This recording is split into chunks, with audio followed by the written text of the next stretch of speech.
ನಮಸ್ತೆ ಕರ್ನಾಟಕ ಎಲ್ಲರಿಗೂ ಶರಣು ಶರಣಾರ್ಥಿ ಡಿಜಿಟಲ್ ಬುಕ್ ಕನ್ನಡ ಯೂಟ್ಯೂಬ್ ಚಾನಲ್ಗೆ ಸ್ವಾಗತ ಸುಸ್ವಾಗತ. ಕಲಿಯುಗ ಕಳೆದಿದೆ. ಶಾಸ್ತ್ರದ ಮತ್ತು ಮನುಸ್ಮೃತಿಯ ಆಧಾರದ ಮೇಲೆ ಕೇವಲ 4 ಯುಗಗಳು ಇವೆ. ಆ ಯುಗಗಳು ಸತ್ಯಯುಗ, ತ್ರೇತಾಯುಗ, ದ್ವಾಪರಯುಗ ಮತ್ತು ಕಲಿಯುಗ.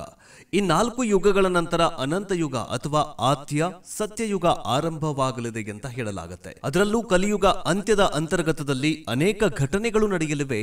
ಆ ಘಟನೆಗಳಲ್ಲಿ ಒಂದು ಮುಸ್ಲಿಂ ಸಾಮ್ರಾಜ್ಯವಾಗಲಿದೆ. ಈ ಒಂದು ಭರತಖಂಡ ಅನ್ನುವಂತಹ ಭವಿಷ್ಯ ನಿಜವಾಗ್ತಾ ಇದೆಯಾ ಎಂಬ ಅನುಮಾನ ಮೂಡ್ತಾ ಇದೆ. ಯಾಕಂತಂದ್ರೆ ಈಗಾಗಲೇ ಬಾಂಗ್ಲಾದೇಶದಲ್ಲಿ, ಶ್ರೀಲಂಕಾದಲ್ಲಿ ಮತ್ತು ಪಾಕಿಸ್ತಾನದಲ್ಲಿ ಹಿಂದೂಗಳ ಮೇಲೆ ದೌರ್ಜನ್ಯ ನಡೀತಾ ಇದೆಯಲ್ಲ, ಆ ಎಲ್ಲವನ್ನ ನೋಡ್ತಾ ಇದ್ರೆ ಭಾರತಕ್ಕೂ ಕೂಡ ಈ ಒಂದು ಭೂತ ಕಾಲಿಡತ ಅನ್ನುವಂತಹ ಪ್ರಶ್ನೆ ನಿರ್ಮಾಣವಾಗಿದೆ. ಭಾರತೀಯರೇ, ಹಿಂದೂಗಳೇ ಎಚ್ಚೆತ್ತುಕೊಳ್ಳದೆ ಹೋದ್ರೆ ಈಗೇನ್ ಬಾಂಗ್ಲಾದೇಶದಲ್ಲಿ ಆಗಿದೆಯಲ್ಲ ಅದೇ ಪರಿಸ್ಥಿತಿ ನಮ್ಮಲ್ಲೂ ಕೂಡ ಆಗತ್ತೆ. ಇದೇ ತರ ಆಗತ್ತೆ ಅಂತ ಒಂದು ಕಾಲಜ್ಞಾನದಲ್ಲಿ ಬರೆದಿಡಲಾಗಿದೆ. ಹಾಗಾದ್ರೆ ಏನದು ಕಾಲಜ್ಞಾನ ಭವಿಷ್ಯ? ಕಲಿಯುಗ ಅಂತ್ಯದಲ್ಲಿ 2025ರಲ್ಲಿ ಮತ್ತೇನೇನ್ ಘಟನೆಗಳು ನಡೆಯಲಿವೆ?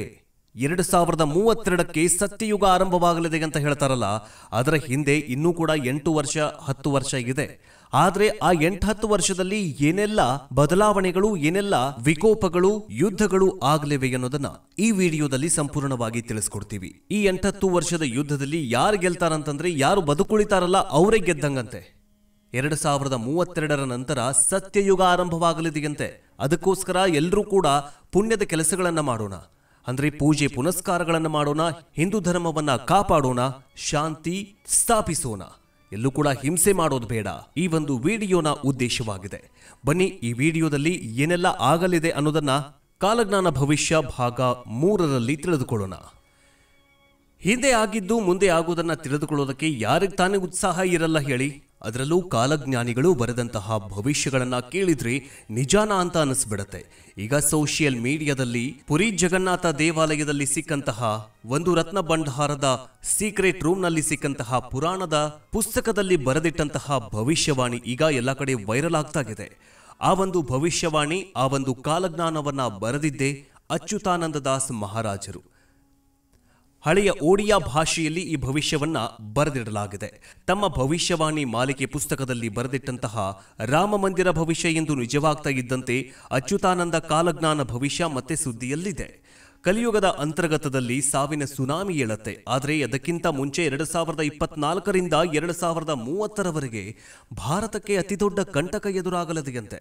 ನಂತರ 2030ಕ್ಕೆ 3ನೇ ಮಹಾಯುದ್ಧ ಶುರುವಾಗತ್ತೆ.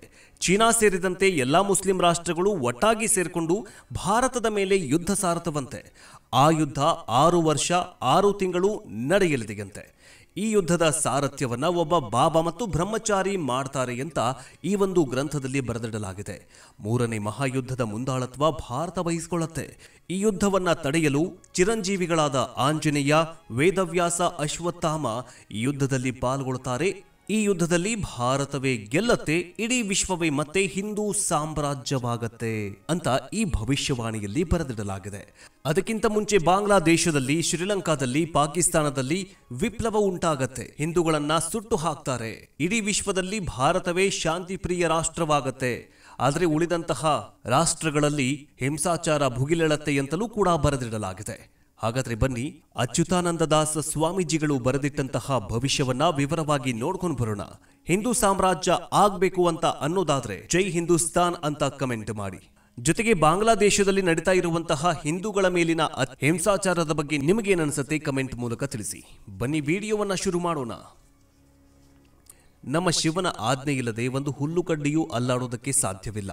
ಅದರಂತೆ ಭೂಮಿಯ ಮೇಲೆ ಒಟ್ಟು 4 ಯುಗಗಳು ಇವೆ. ಒಂದು ಸತ್ಯಯುಗ, ತ್ರೇತಾಯುಗ, ದ್ವಾಪರಯುಗ ಅಂತ್ಯಗೊಂಡು ಈಗ ಚಾಲ್ತಿಯಲ್ಲಿರೋದು ಕಲಿಯುಗ ಅಂದ್ರೆ ಕಲ್ಕಿಯುಗ. ಸತ್ಯಯುಗದಲ್ಲಿ ಧರ್ಮ 4 ಕಾಲಗಳ ಮೇಲೆ ನಿಂತಿತ್ತು. ಮತ್ಸ್ಯ, ಹಯಗ್ರೀವ, ಕುರ್ಮ ಮತ್ತು ನರಸಿಂಹ ಅವತಾರಗಳು. ನಂತರ ತ್ರೇತಾಯುಗದಲ್ಲಿ ಧರ್ಮ 3 ಕಾಲಗಳ ಮೇಲೆ ನಿಂತಿರತ್ತೆ. ವಾಮನ, ಪರಶುರಾಮ ಮತ್ತು ಶ್ರೀರಾಮಚಂದ್ರನ ಅವತಾರ. ಮುಂದಿನ ಯುಗ ದ್ವಾಪರಯುಗ. ಈ ಕಾಲದಲ್ಲಿ ಧರ್ಮ 2 ಕಾಲಗಳ ಮೇಲೆ ನಿಂತಿತ್ತು. ಶ್ರೀಕೃಷ್ಣನ ಅವತಾರ. ಈಗ ಕಲಿಯುಗ ಶುರುವಾಗಿದೆ. ಈಗ ನಾವು ಕಲಿಯುಗದಲ್ಲಿದ್ದೀವಿ. ಈ ಕಾಲದಲ್ಲಿ ಧರ್ಮ ಒಂದೇ ಒಂದು ಕಾಲ ಮೇಲೆ ನಿಂತಿದೆ. ಗೌತಮ ಬುದ್ಧ ಮತ್ತು ಕಲ್ಕಿ ಅವತಾರ. ಇನ್ನು ಕಲಿಯುಗ ಅಂತಂದ್ರೆ ಏನು? ಮಾನವ ಭಗವಂತನನ್ನ ಅತಿಯಾಗಿ ದ್ವೇಷ ಮಾಡೋದು ಅದಕ್ಕೆ ಕಲಿ ಅಂತ ಕರೀತಾರೆ. ಈ ಒಂದು ಕಾಲವನ್ನ ಅಂತ್ಯ ಮಾಡುವುದಕ್ಕೆ ಬರ್ತಾನೆ, ಅವನೇ ಕಲ್ಕಿ. ಅದಕ್ಕೆ ಕಲಿಯುಗ ಅಂತ ಹೆಸರಿಡಲಾಗಿದೆ. ಇನ್ನು ಶಾಸ್ತ್ರಗಳ ಪ್ರಕಾರ ಕಲಿಯುಗವು ಅಂತ್ಯಗೊಂಡಿತು, ಆದರೆ ಅದರ ಪ್ರಭಾವವು ಪ್ರಪಂಚದಾದ್ಯಂತ ಇನ್ನೂ ವ್ಯಾಪಕವಾಗಿದೆ. ಈ ಸಮಯದಲ್ಲಿ ಕಲಿಯುಗದ ಕೊನೆಯ ಹಂತ ನಡೀತಾಗಿದೆ. ಅದಕ್ಕಾಗಿಯೇ ಕಲಿಯು ಇಡೀ ಪ್ರಪಂಚದ ಮಾನವ ಸಮಾಜವನ್ನ ಸಂಪೂರ್ಣವಾಗಿ ಬಾಧಿಸುತ್ತಿದ್ದಾನೆ.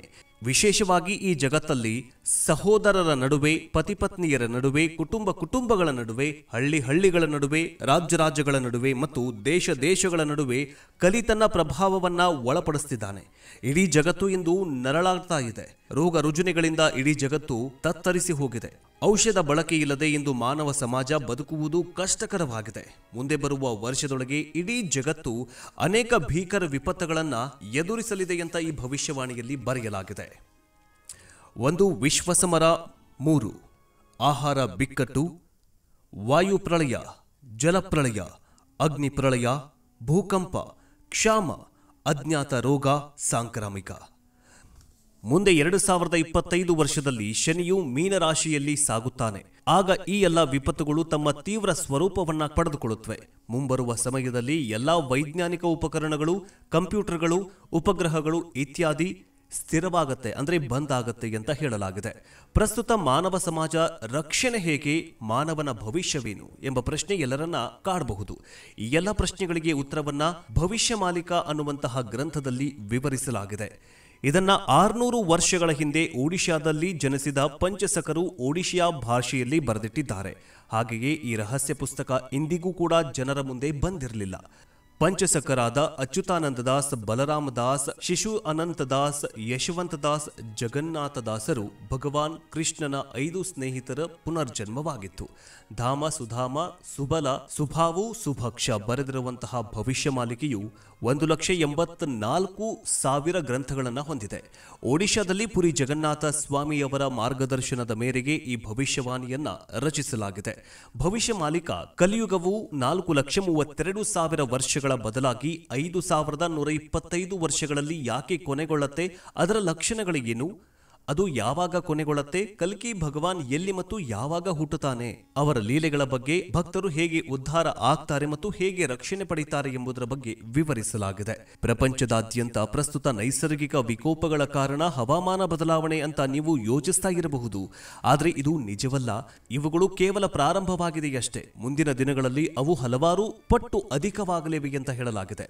ಹಾಗಾದ್ರೆ ಮುಂದಿನ ದಿನಗಳಲ್ಲಿ ಯಾವೆಲ್ಲ ವಿಕೋಪಗಳು ಸಂಭವಿಸಲಿವೆ ಅನ್ನೋದನ್ನ ನೋಡೋದಾದ್ರೆ, ಪಂಚಭೂತ ಪ್ರಳಯ, ಭೂಕಂಪ 16ರ ತೀವ್ರತೆ, ಉಲ್ಕಾಪಾತ ಬೀಳುವಿಕೆ ಅಂದ್ರೆ ಬೆಂಕಿ ಮಳೆ, ಉಲ್ಕಾಪಾತ ಬೀಳುವುದು, ಅಪಘಾತಗಳು, ರೋಗಗಳು, ಕೋಮು ಹಿಂಸಾಚಾರ, ವಿಶ್ವಯುದ್ಧ, ಬರ ಮತ್ತು ಆಹಾರ ಮತ್ತು ನೀರಿನ ಕೊರತೆ, ಮನುಷ್ಯರು ಮನುಷ್ಯರನ್ನ ಕೊಂದು ತಿನ್ನಲು ಪ್ರಾರಂಭಿಸುತ್ತಾರೆ, ಅಸ್ವಾಭಾವಿಕ ಸಾವುಗಳು, ವೈದ್ಯರು ಸಹ ಕಾರಣವನ್ನ ಕಂಡುಹಿಡಿಯೋದಕ್ಕೆ ಅಶಕ್ತರಾಗುವಂತಹ ಸಾವು ನೋವುಗಳು ಸಂಭವಿಸುತ್ತವೆ. ಉತ್ತರ ಅಂಟಾರ್ಟಿಕ್ ಪ್ರದೇಶವು ಕರಗುವುದು. ಇದು ಪ್ರಳಯ, ಬ್ರಹ್ಮ ಪ್ರಳಯ ಅಲ್ಲ. ಕೇವಲ ವರ್ಷಗಳಲ್ಲಿ ಅಂದ್ರೆ 2023 ಕೆಲವು ವರ್ಷಗಳಲ್ಲಿ ಅಂದ್ರೆ 2029, 2030 ಹೊತ್ತಿಗೆ 90%ಕ್ಕಿಂತ ಅಧಿಕ ವಿಶ್ವ ಜನಸಂಖ್ಯೆಯು ನಾಶವಾಗುತ್ತೆ.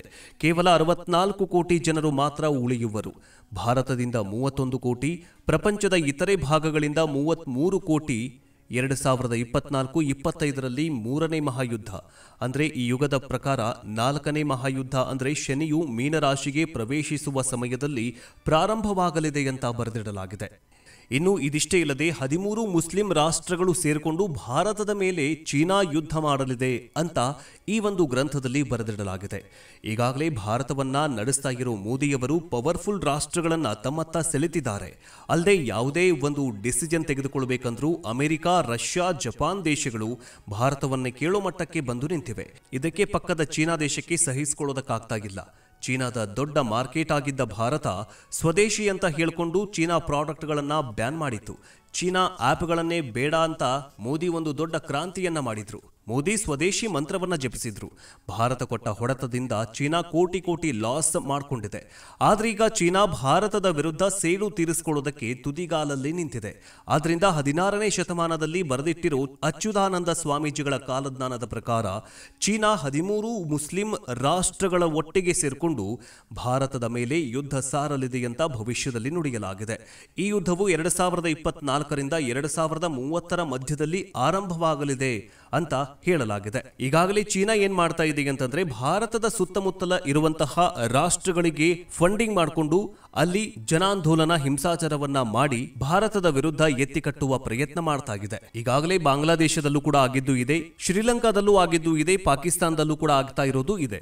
ಎಲ್ಲೆಲ್ಲಿ ವಿಶ್ವದ ಬೇರೆ ಬೇರೆ ಕಡೆಗಳಲ್ಲಿ ಹಿಂದೂಗಳನ್ನ ಕಂಡು ಅಲ್ಲಿ ಸುಟ್ಟು ಹಾಕ್ತಿದ್ದಾರೆ.